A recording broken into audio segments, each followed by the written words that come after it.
2026 சட்டப்பேரவைத் தேர்தலில் திமுகவை மக்கள் தூக்கி எறிவார்கள் என கூறியுள்ள உள்துறை அமைச்சர் அமித்ஷா 25 ஆண்டுகளுக்கு பிறகு டெல்லியில் ஆட்சி அமைத்தது போல் தமிழ்நாட்டிலும் பாஜக ஆட்சி அமைக்கும் என உறுதிபட தெரிவித்துள்ளார்.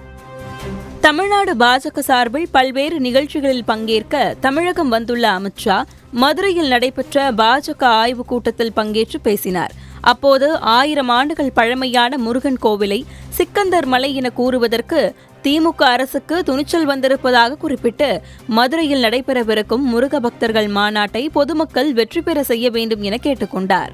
காஷ்மீரில் அப்பாவி மக்கள் கொல்லப்பட்ட போது வடக்கில் ஆதரவு கிடைத்ததாகவும் ஆனால் தமிழ்நாட்டில் ஆதரவு கிடைக்கவில்லை எனவும் கூறிய அமித்ஷா ஆபரேஷன் சிந்தூர் மற்றும் சர்ஜிக்கல் ஸ்ட்ரைக் ஆகியவற்றை நடத்தி இந்தியாவின் திறமையை பாஜக அரசு வெளிப்படுத்தியிருப்பதாக பெருமிதம் தெரிவித்தார்.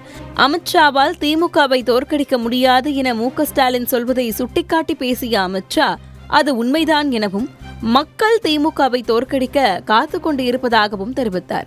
மராட்டியத்தில் இதுவரை இல்லாத அளவுக்கு வெற்றி பெற்றது போல் 25 ஆண்டுகளுக்கு பிறகு டெல்லியில் பாஜக ஆட்சி அமைத்தது போல் 2026இல் தமிழ்நாட்டில் பாஜக ஆட்சி அமைக்கும் என கூறிய அமித்ஷா தன்னுடைய இத்தனை ஆண்டு கால அரசியல் பட்டறிவில் இருந்தும் மக்களின் நாடி துடிப்பை நன்கறிந்த முறையிலும் இதை கூறுவதாக தெரிவித்துள்ளார்.